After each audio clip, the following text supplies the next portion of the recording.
Hello everyone, आज हम आदिकाल के नामकरण की समस्या के बारे में पढ़ेंगे। आदिकाल के नामकरण की समस्या को पढ़ने से पूर्व हमें इस बात का ज्ञान होना चाहिए कि नामकरण की समस्या आखिर होती क्या है। जिस प्रकार एक बच्चा जब हमारे परिवार में जन्म लेता है तो परिवार के प्रत्येक सदस्य अपने मत के अनुसार उस बच्चे का नामकरण करते हैं। जैसे किसी ने बच्चे का नाम मोनू, सोनू, छोटू, मोटू, गोलू जैसे विभिन्न नाम रख दिए जाते हैं और बाद में एक स्थायी नाम की समस्या आ जाती है कि बच्चे का आखिर स्थायी नाम क्या है। और स्थायी नाम वह रखा जाता है जिस पर घर के ज्यादातर सदस्य सहमत हो। तो वो ही नामकरण की समस्या आदिकाल पर भी आई, क्योंकि विभिन्न विद्वानों द्वारा आदिकाल का अनेक नाम रख दिए गए, जिसमें रामचंद्र शुक्ल का जो हिंदी साहित्य का इतिहास 1929 में लिखा गया, उसको अधिकतर विद्वानों ने हिंदी साहित्य के काल विभाजन को स्वीकार किया। लेकिन आदिकाल का नामकरण जो उन्होंने वीर गाथा काल रखा था, इस पर विद्वानों की सहमति नहीं हुई। रामचंद्र शुक्ल ने हिंदी साहित्य के इतिहास को मुख्यतः 4 भागों में बांटा है, जिसमें सबसे पहले आता है आदिकाल या वीर गाथा काल, जिसका समय संवत है 1050 से संवत 1375। दूसरे नंबर पे आता है पूर्व मध्य काल या भक्ति काल, जिसका समय संवत है 1375 से संवत 1700 तक।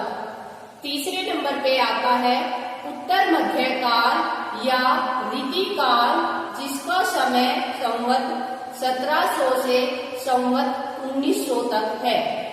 और चौथा आता है आधुनिक काल या गद्य काल, जिसका समय है 1900 से अब तक।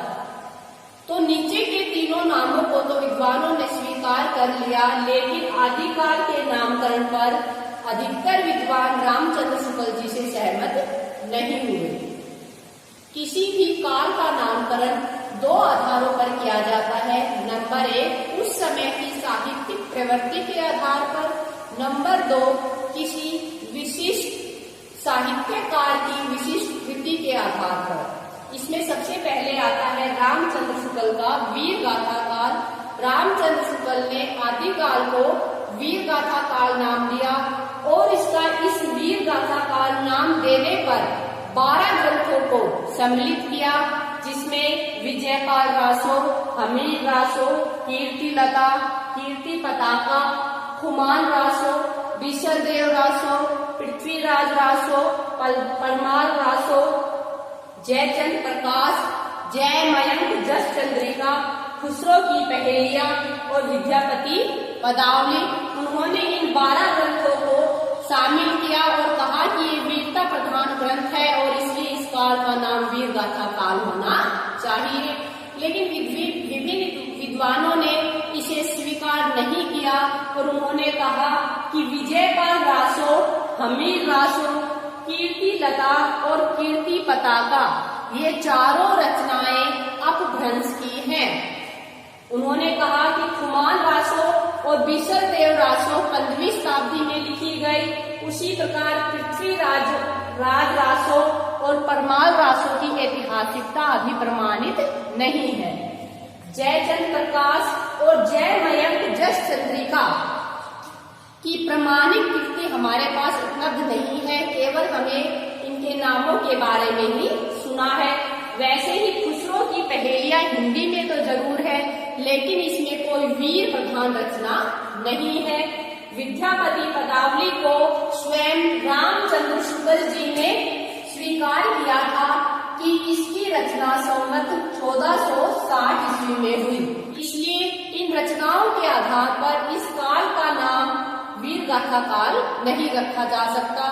दूसरा मत राहुल सांस्कृत्यायन ने दिया और उन्होंने कहा कि आदिकाल का नामकरण सिद्ध सामंत काल होना चाहिए। उन्होंने कहा कि उस समय समाज पर सिद्धों का और राजनीति पर सामंतों का अधिकार था। उनका मानना था कि आदिकाल में केवल सिद्धों और सामंतों ने ही काव्य की रचना की, इसलिए इस काल का नाम सिद्ध सामंत काल रखना चाहिए। लेकिन विद्वानों ने कहा कि यह उचित नहीं है कि आदिकाल में केवल सिद्धों और सामंतों ने ही काव्य की रचना नहीं की, बल्कि अन्य ने भी काव्य की रचना की थी, इसलिए इनके नाम को स्वीकार नहीं किया गया। इस कड़ी में तीसरा नाम आता है महावीर प्रसाद द्विवेदी का। महावीर प्रसाद द्विवेदी ने आदिकाल को बीज वपन काल कहा।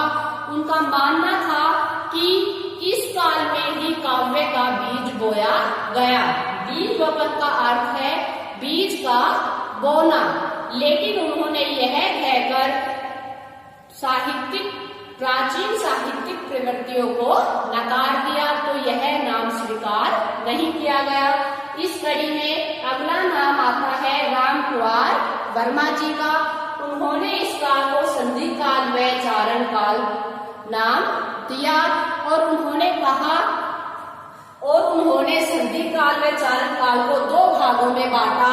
संधि काल को 750 से 1000 तक व चारण काल को 1000 से 1375 इसका समय माना और कहा कि संधि काल का अर्थ है दो भाषाओं की संधि, और चारण काल से अभिप्राय था कि उस समय राजाओं के दरबार में चारण थे और उन्होंने काव्य की रचना की।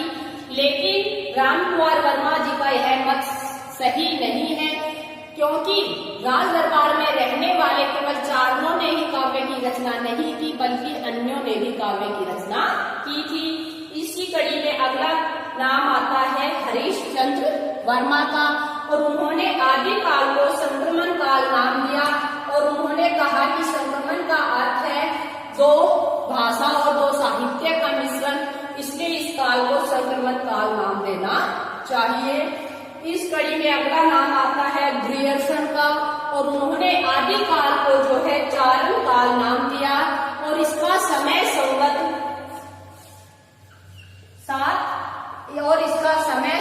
643 ईस्वी से 1400 स्वीकार किया और उन्होंने कहा कि इसको चारण काल नाम देना उचित है। ये तो संवत 643 ईस्वी में चारणों के द्वारा लिखी गई ऐसी कोई रचना का ठोस प्रमाण वो नहीं दे पाए जिससे इस काल का नाम चारण काल रखा जाए, क्योंकि चारणों के द्वारा लिखी गई रचना संवत 1000 में मिलती है।